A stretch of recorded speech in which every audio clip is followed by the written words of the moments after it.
number of pages to the White House's effort, the brief. One of them essentially makes an abuse of power argument. By limiting impeachment to cases of treason, bribery, and other high crimes and misdemeanors, the framers restricted impeachment to specific offenses against already known and established law. House Democrats' newly invented abuse of power theory collapses at the threshold because it fails to allege any violation of law whatsoever. The House responding to that, the managers, this is the argument of a monarch with no basis in the Constitution. When the framers wrote the impeachment clause, they aimed it squarely at abuse of office for personal gain, betrayal of the national interest through foreign entanglements, and corruption of elections. President Trump has engaged in the trifecta of constitutional misconduct, warranting removal. He is the framers' worst nightmare come to life. Just some of the back and forth. Let's bring in our panel. Chris Stirewalt is politics editor here at Fox News. Leslie Marshall, Democratic strategist, and Molly Hemingway, senior editor at The Federalist. I'm keeping distance here. I have tea here. I promise I'll talk this way. Molly, this is the argument that's being made. Tomorrow is about the ground rules in the U.S. Senate, and that's going to be a battle. What we're seeing from McConnell is that there are going to be 24 hours to make these cases for the House impeachment managers and for the White House over 2 days. That's 12 hours a day, 1 p.m. to 1 a.m. These are going to be very long days, and I think that's part of Senator McConnell's strategy to just get this done as quickly as possible by running it throughout the day. I want to make a quick point. Adam Schiff, I think, was suggesting that Alan Dershowitz is not a constitutional scholar. He is a criminal defense attorney, but he's also a known constitutional law scholar, and that is probably why the president picked him. What's interesting about today is we finally got a little bit more of a feeling for what the president's defense is going to be, and we'll hear this as the cases are made, both the prosecution and the response. And the president's team says there is no crime. First and foremost, this is the first time we've had an impeachment with no actual crime being alleged. Even with the Johnson impeachment, he was accused of breaking a law. That law was probably unconstitutional, but he was at least accused of an actual crime, which is not the case we have here. They also say that the process was flawed. This was an argument that the Republicans in the House did a really good job of making. That was sort of one of their more successful things. And then they say just even if you take the best possible interpretation of their case, there are no facts to support it. You kind of see in that response that you just showed from the Democrats, they're really overstating what they have in terms of the quality of their evidence, as suggested by the fact that they're trying to bring out more evidence. Listen, the White House is going down the route of fighting on the substance, the abuse of power back and forth. But to Brit Hume's point earlier, this is really aimed at Republican senators. They have to get 33 of them to make sure he doesn't get convicted and kicked out. Well, I don't think he's going to be convicted and kicked out, but I do think it comes down to what will happen going forward, whether there will be witnesses or not. Some people are considering Alan Dershowitz a witness because he's not technically a part of the legal team. But to Alan Dershowitz, who I sat in on his class twice, because I'm from Boston, I went to school there, and I used to be a big fan of his, quite frankly, but he's changed his tune greatly when it comes to specifically impeachment and the Constitution.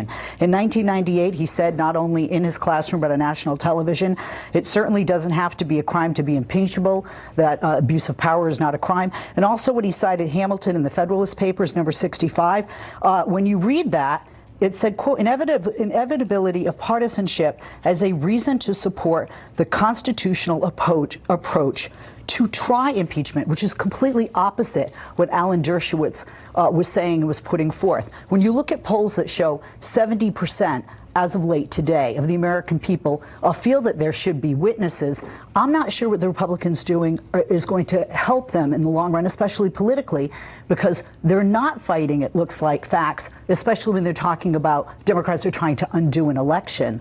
And I think the American people, regardless of their ideology, regardless of their politics as voters, are smarter than this. But Chris, this White House brief, this argument is essentially for those Republicans to take back home and say, look, there's nothing here. I'm not voting for witnesses either.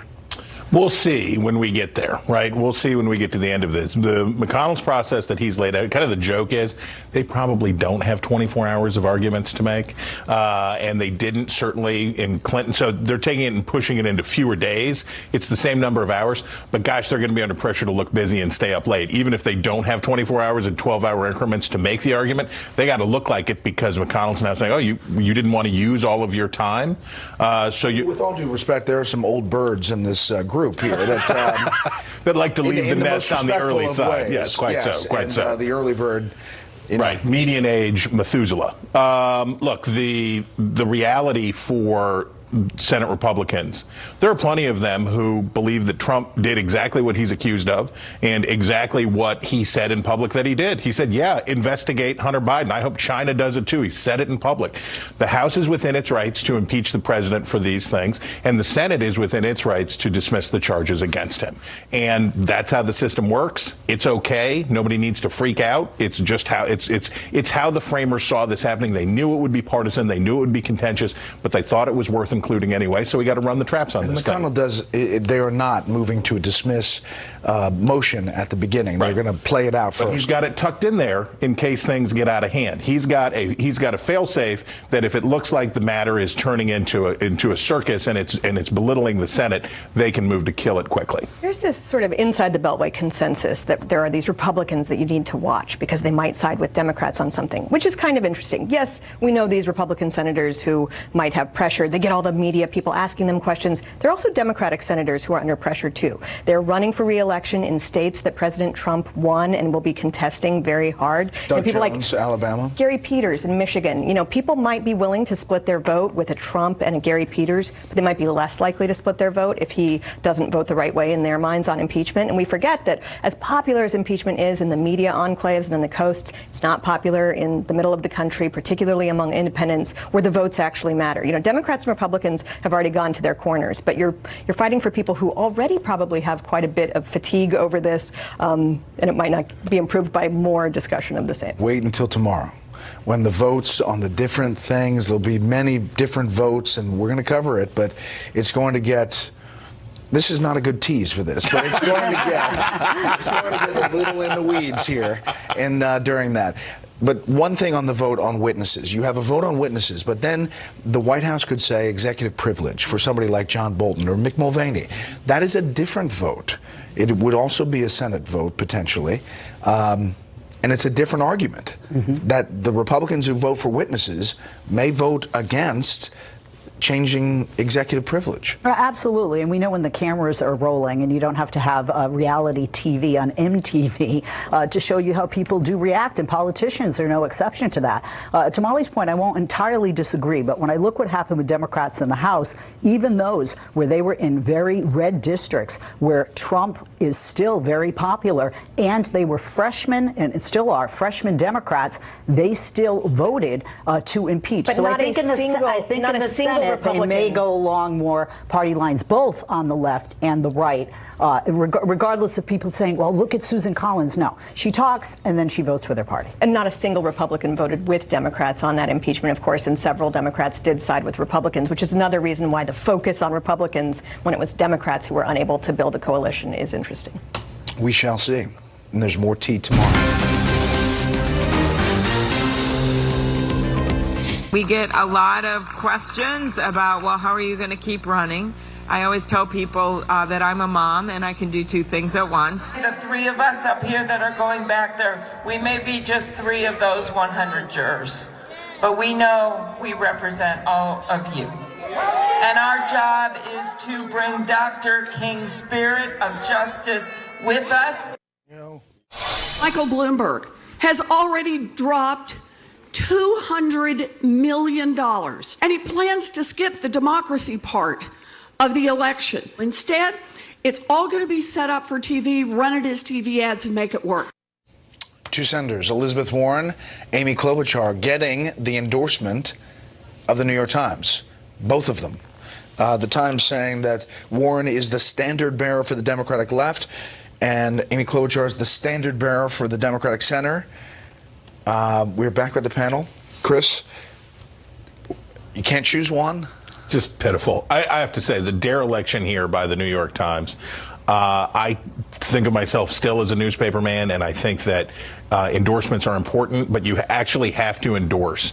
They have special access to the candidates. They spend hour upon hour talking to the candidates. They convene their editorial board. They have these discussions. It's a process. And at the end, with all of their special privilege and all of their special access, they get to the end and they're afraid of offending one faction or the other of the Democratic Party. So it's very much a story of Amy Klobuchar, this race. This could have been a huge boost to Amy Klobuchar's campaign, but the Times were chicken, and they watered down their endorsement, and it ends up being useless to everybody. This is a fail. I mean, if anything says the battle between the Democratic Party for the heart of the Democratic Party, this is it. I don't buy this. I really don't. I think the New York Times was sending a message to Bernie Sanders because they chose two women after he was accused of saying a woman couldn't beat Trump. And I don't think they're putting it out there. He's going to drop out? No, he's not going to drop out. But I think that they were, in a sense, sticking the middle finger to the guy. I really do. Because quite frankly, although Elizabeth Warren has been popular and she's had her rise, she's been falling and Bernie's been rising. Amy Klobuchar, we were just talking off the air, she's in a sense never seems to get what's due her, which is she's a very strong moderate candidate, and you just don't see those numbers that Pete Buttigieg and Joe Biden get. So I don't take this endorsement seriously because there are two, and I really do think this is about women, and I wish the New York Times were honest about it. So I actually typically don't take endorsements very seriously. I don't think they affect people that much. In this case, the New York Times really is sort of the house organ of the left, in a way that newspapers maybe in the past would have endorsed a Republican and a Democrat. What they're doing here is trying to endorse two sides of the actual party that they represent, and they picked, two people and they made their case for it. What was curious to me was that for picking Warren, they just kept trashing her throughout the endorsement, which was a very weird backhanded way to handle their problems with her. But meantime, Joe Biden, on his way to the New York Times, was in the elevator, and this video came out. Peter Hamby tweeting out the New York Times video of Biden in the elevator now has more than 6 times the views on Twitter than the New York Times opinion videos for Warren and Klobuchar combined. Chris, there is, and we can't take this off the table, the possibility that Biden wins Iowa, and then wins New Hampshire, and then South Carolina falls big time to Biden, and this thing's over soon. For all of the liver-consuming, hair-pulling, garment-rending in the Democratic Party about the differences between Bernie Sanders and Elizabeth Warren and all of the overheated stuff, Joe Biden just keeps winning. There's a poll out of Iowa that was out today from an agricultural group out there. Biden way ahead, looking good. The reality for Democrats is they have never been able to put a glove on Biden for real, and they've been stuck fighting with themselves, and he keeps moving along to the top. We shall see. Got to wrap it up there. Thank you, panel.